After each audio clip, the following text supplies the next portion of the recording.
Bonjour la famille.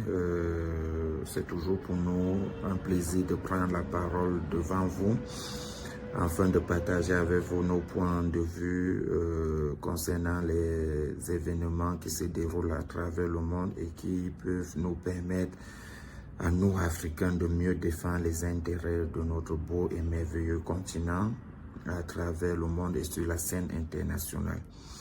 Pour ce matin, la famille, on va se rendre du côté de la FIFA.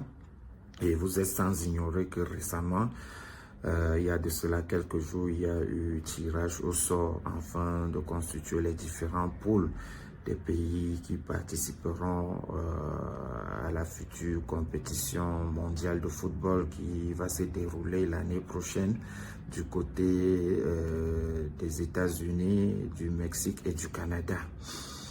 Donc, ce qui nous pousse à prendre la parole ce matin, c'est le sujet du match de la Fierté.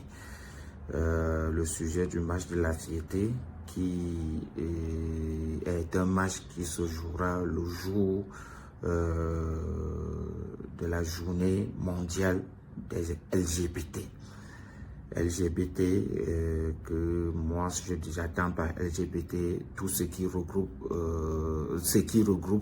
tout ce qui va à l'encontre de la nature humaine.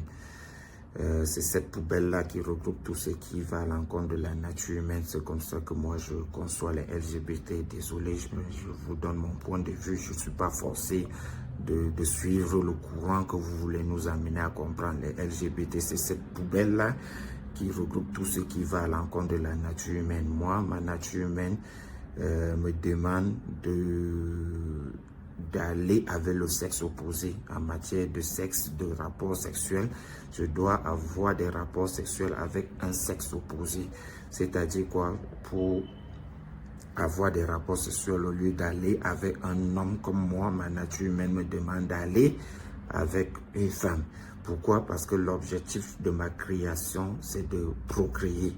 Donc Dieu m'a créé pour procréer. Donc je dois donner naissance. Et pour donner naissance, je dois faire des rapports. Mon rôle dans cette mission de procréation, je dois aller avoir des rapports sexuels avec une femme dont mon sperme va féconder son ovaire. Et cet ovaire va donner ce qu'on appelle le fœtus, ainsi de suite. Jusqu'à cette femme met au monde un bébé qui va aussi grandir. Si c'est un homme, qui va aussi grandir et qui va continuer la chaîne. Et si c'est une femme, ainsi de suite. Donc voilà la nature humaine de l'homme et de la femme.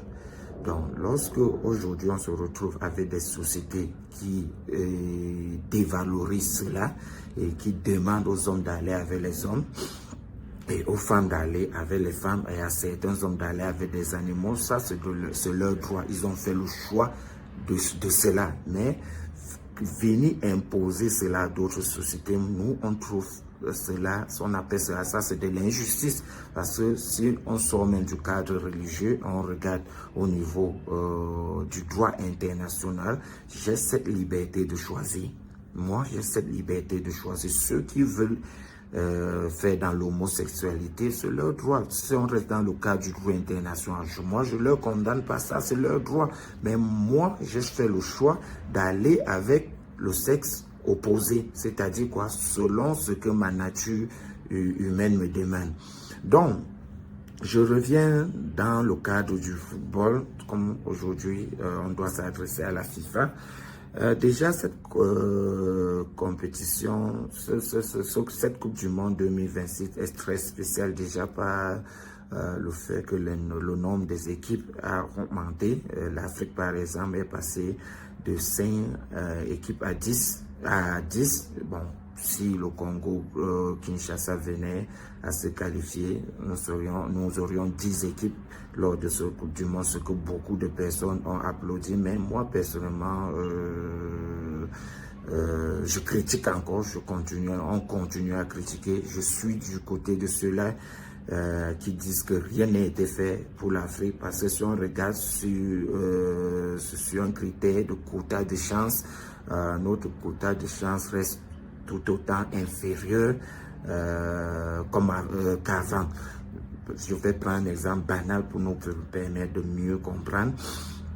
Si c'est comme si on organisait un match de football, restons dans le cadre du football, on organise un match de football où dans la logique, un match de football entre l'Europe et l'Afrique, où dans la logique, l'Afrique doit avoir 8 jeux et l'Europe 8 jeux. Mais avant le début du match, on nous fait comprendre que non, vu que l'Afrique n'a pas, je peux dire quoi, suffisamment participé pour l'organisation de ce match, donc il doit avoir 5 jeux et l'Europe a 8 jeux.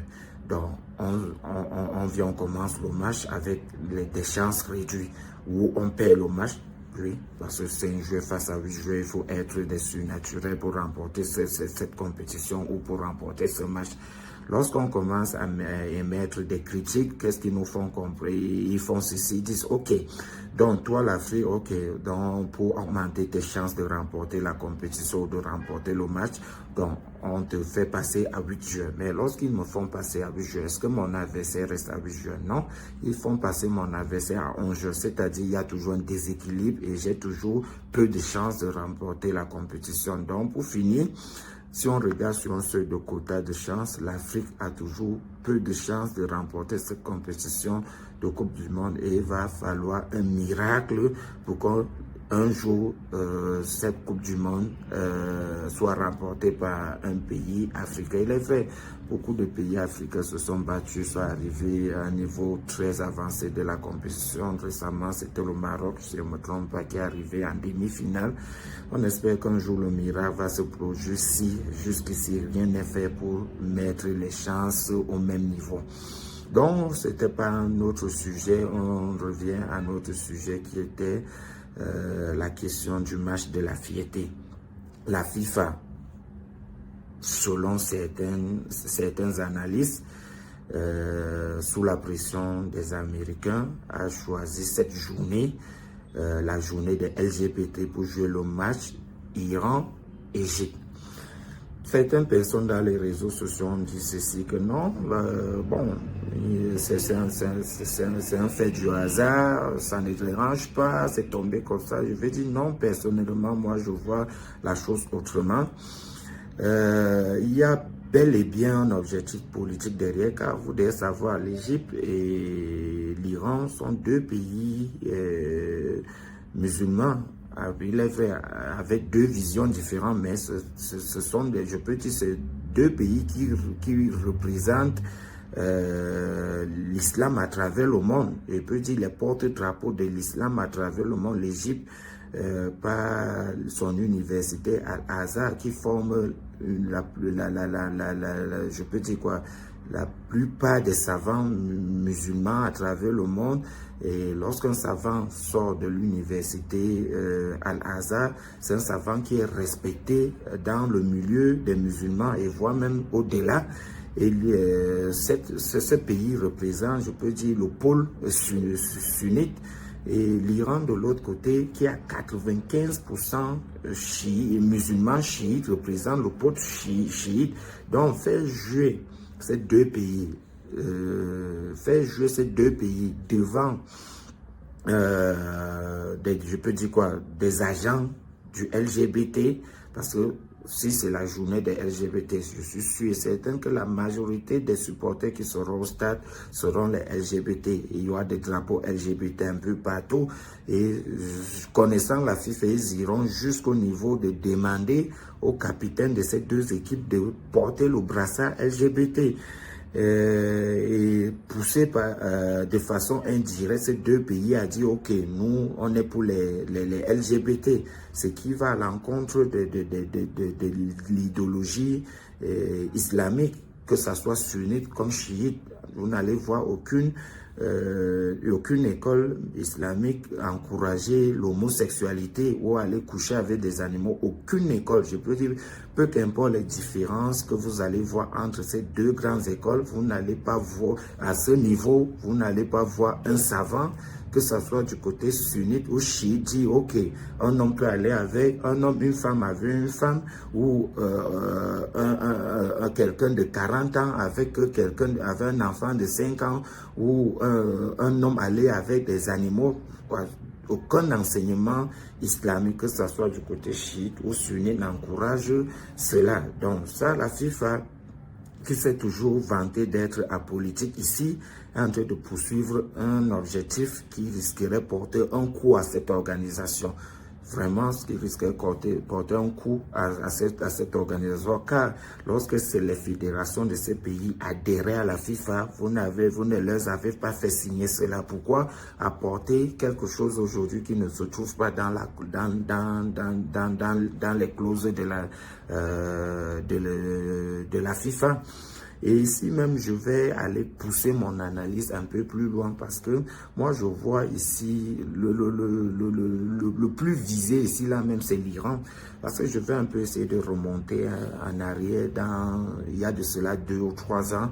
Un jour, la FIFA se lève et fait un mot à l'Iran où il demande à l'Iran de respecter le droit des femmes et de permettre aux femmes de participer, de venir dans les stades de football pour suivre les matchs. L'Iran les a fait comprendre que nous sommes un pays de droit, et si les femmes voudraient participer à des matchs des stades de football, ces femmes ont des représentants au niveau de l'Assemblée. Ces femmes, je pense, le deuxième ou troisième conseiller du président de la République est une femme.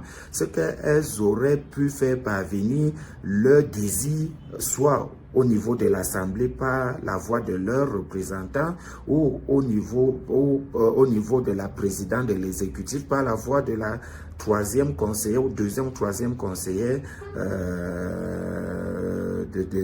du président de la République, qui est une femme et qui représente et qui défend la cause des femmes lors des assises gouvernementales. Nous, on n'a pas reçu une pareille requête. Pourquoi c'est la FIFA qui nous envoie cela lorsque nos femmes, même à l'intérieur, n'ont rien demandé? Donc, la FIFA leur a fait comprendre que cela leur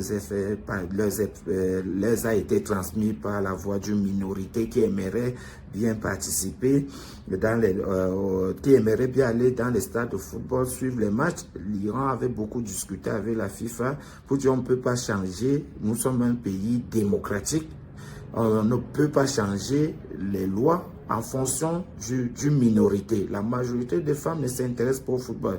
Celles-là même qui viennent à s'intéresser au football, elles peuvent le suivre à la télé parce que nous diffusons tout notre championnat, même le championnat de deuxième division, on diffuse cela.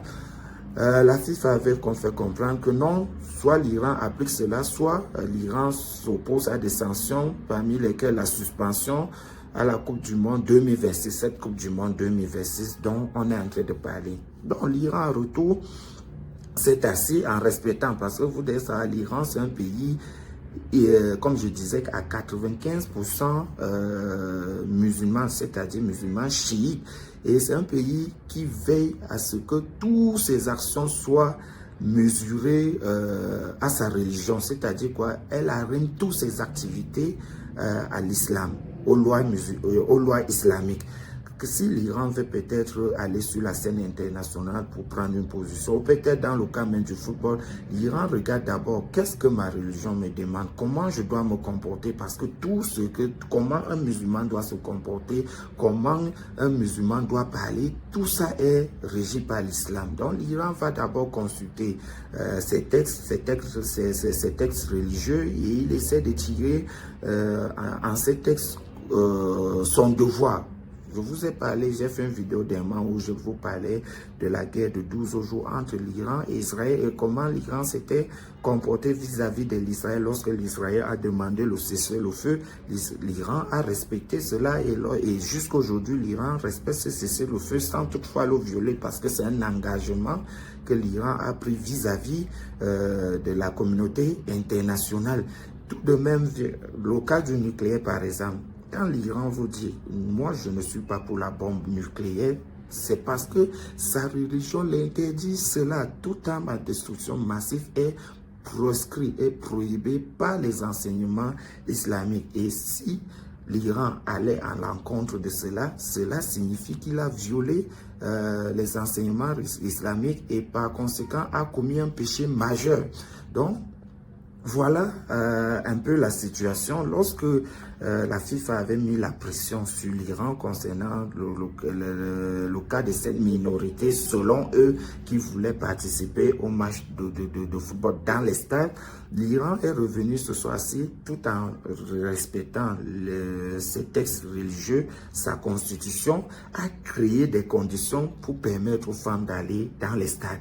Et cela a porté un coup à l'objectif visé par la FIFA. Derrière, on sait bien qui était caché derrière ce projet.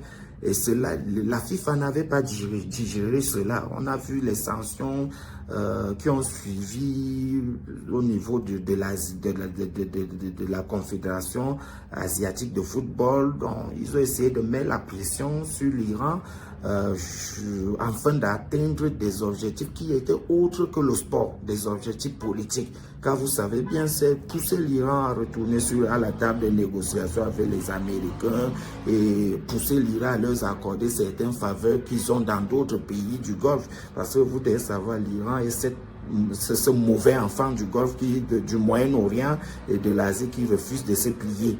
De tout l'Iran est le seul, et peut-être du monde entier, hein. L'Iran est ce pays qui tient tête à celui-là qui se dit le gendarme du monde et qui veut imposer ses valeurs, ses soi-disant valeurs au reste du monde.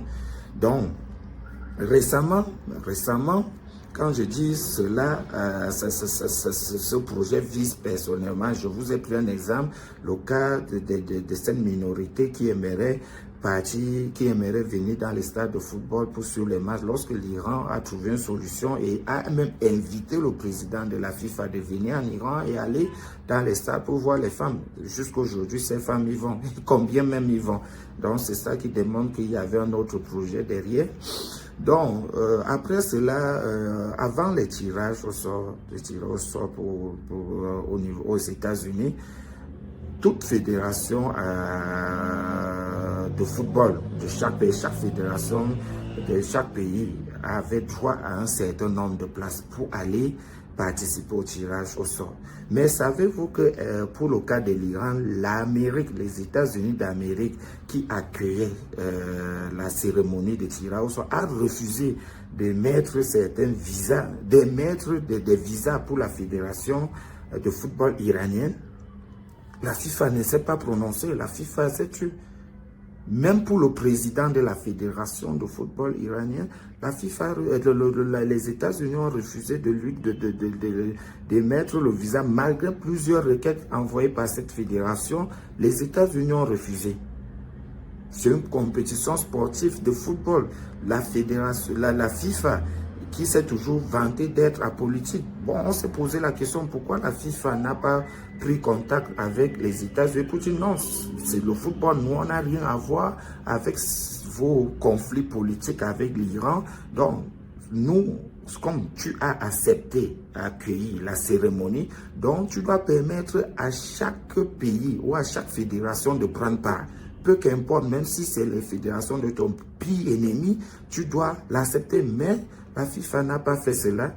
Et ça rejoint et ça s'ajoute à ce qui se passe dans d'autres organisations mondiales où les États-Unis, vu qu'il est celui-là qui finance le plus ces fédérations, impose ses points de vue à ces fédérations. Moi, j'aime pas tel, donc il n'a pas le droit de venir ici. Et ces organisations qui doivent vraiment jouer le rôle des gendarmes du monde se taisent et ne disent rien. Et quand il s'agit des États-Unis ou des pays alliés, comme eux-mêmes le disent, ils se prononcent rapidement et votent très vite les sanctions. Moi, je me suis posé la question, si c'était le cas inverse et que c'est par exemple l'Iran qui devait abriter la cérémonie, cette cérémonie, et qu'au moment que les autorités américaines de la Fédération de football américaine voudraient venir en Iran et que l'Iran refuse d'un coup d'émettre des visas pour ces autorités, qu'est-ce que la FIFA aurait fait en ce moment? Très vite, la FIFA aurait voté une résolution, voire même à suspendre l'Iran de l'organisation. Mais du côté de l'Iran, ils n'ont rien fait. Ils n'ont rien fait. Mais malgré ça, malgré les requêtes émises par la Fédération iranienne de football, rien n'a été fait. Ceux qui ont pu aller sont allés, ceux qui n'ont pas pu sont restés silencieux, mais ils n'ont pas toujours été satisfaits. Il fallait trouver une parade pour pousser l'Iran à bout, et ils ont poussé ce pion du match de la fierté pour que l'Iran demain, parce que c'est ce qui s'attendait, pour que l'Iran, qui doit suivre ses principes religieux, dise non, pour que l'Iran dise non, moi je ne suis pas prêt à participer à ce match de fierté parce que mes principes ne me le permettent pas, mon idéologie ne me permet pas cela, pour qu'ils trouvent une part pour montrer aux yeux du monde que voilà, l'Iran encore c'est celui-là qui crée le trouble, c'est celui-là qui essaie de mettre en désordre cet ordre mondial que nous avons établi, et la communauté internationale doit vite prendre des résolutions vis-à-vis de l'Iran, et très vite il devait rattacher ça à des affaires politiques, les droits des femmes, les droits des enfants, tout. Donc vous connaissez la parade quoi. Donc voilà ce qu'ils sont en train de viser, mais ils ne s'attendaient pas que l'Égypte aussi puisse prendre une pareille position. On attend voir ce qui va suivre, mais ne vous dites pas que l'Iran va participer à ce match. Je ne pense pas. Je ne pense pas, parce que il est vrai, il y a la question de l'intention dans les enseignements islamiques, la question de l'intention. Chaque acte dépend de l'intention. Certaines personnes vont vous servir cela, que bon, l'Iran peut aller participer à ce match. Bon, si son intention ce n'est pas de mettre en valeur les LGBT, l'Iran doit participer à cela. Il n'a pas, il joue son match après et pas. Mais n'oubliez pas que à côté de l'intention dans les enseignements islamiques, il y a ce qu'on appelle l'impact de notre action dans la société.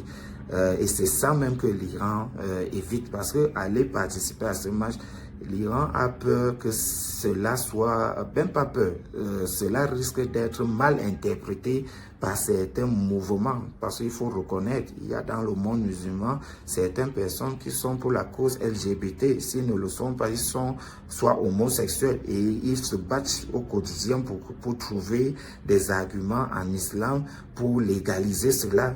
Donc il y a une société, je peux dire, ignorante aussi de l'autre côté, qui ne sait pas faire la part des choses entre des affaires culturelles, sportives et politiques. Donc ils risqueront interpréter cela autrement, et sans oublier les médias, autant pour les médias mainstream qui n'attendent que cela pour faire de cela une propagande. Donc, c'est pas du hasard, chers frères et sœurs africains, ça c'est pas du hasard. C'est un truc qui poursuit un plan bien détaillé, et ils ont un objectif derrière cela. Donc, à nous Africains d'être vigilants. Ils ont nommé ça match de fierté.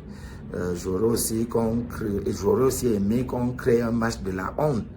Un match de la honte au cours de cette Coupe du Monde, qu'on fasse un match de la honte où j'aimerais bien voir les États-Unis jouer ou face à l'Israël par rapport à ce qui se passe dans la banlieue de Gaza, car vous connaissez ce que vivent les Gazaouites. Les deux principaux auteurs sont ces deux pays dont je viens de nommer. Il y a l'autre qui déverse les bombes sur des femmes et des enfants, sur des familles, qui détruisent des familles entières. Il y a l'autre qui fournit ces bombes-là au grand silence de la communauté, bon, de ces organisations internationales. Et comme je disais tantôt, qu'il s'agit de ces pays-là, ces organisations internationales ne se prononcent pas, mais qu'il s'agit des pays que eux-mêmes qualifient des pays du tiers-monde. Voilà, ils se prononcent rapidement. On a chez nous en Afrique le cas de l'Est du Congo. La FIFA n'a jamais pris une résolution concrète, vraiment concrète, pour stopper ce qui se passe de ce côté. Si la FIFA décide aujourd'hui de faire dans des affaires politiques, qu'elle le fasse bien, qu'elle prenne des positions justes, pas avoir des avis à double standard comme on est en train de le voir. Très vite, la FIFA avait suspendu la Russie parce que derrière elle avait la pression de ceux-là qu'elle appelle ses amis. elle a suspendu du jour au lendemain la Russie de toutes ses compétitions. Mais on attend qu'elle fasse de même avec l'Israël. Ça fait 2 ans que nous attendons que la FIFA prenne une décision pareille pour l'Israël. Si elle décide de faire dans ça, qu'elle le fasse bien. On a vu lors de l'ouverture je peux dire quoi, de la cérémonie du tirage au sort aux États-Unis, la FIFA donnait un prix de paix. Depuis quand la FIFA, bon, beaucoup de gens se sont posé la question, mais moi je me pose la question au président américain, celui-là qui fournit les armes à Israël, qui va déverser ses armes sur les Gazaouites, qui fournit des armes qui servent à commettre ces génocides dont on voit à Gaza. Mais la FIFA vient aujourd'hui donner un prix de la paix au président de ce pays. On se demande dans quel monde nous vivons. Africains, réveillons-nous, soyons sages et servons-nous de tout ce qui se passe dans le monde pour mieux défendre les intérêts de notre continent. On se donne rendez-vous pour une prochaine vidéo et pour un prochain sujet. Ciao!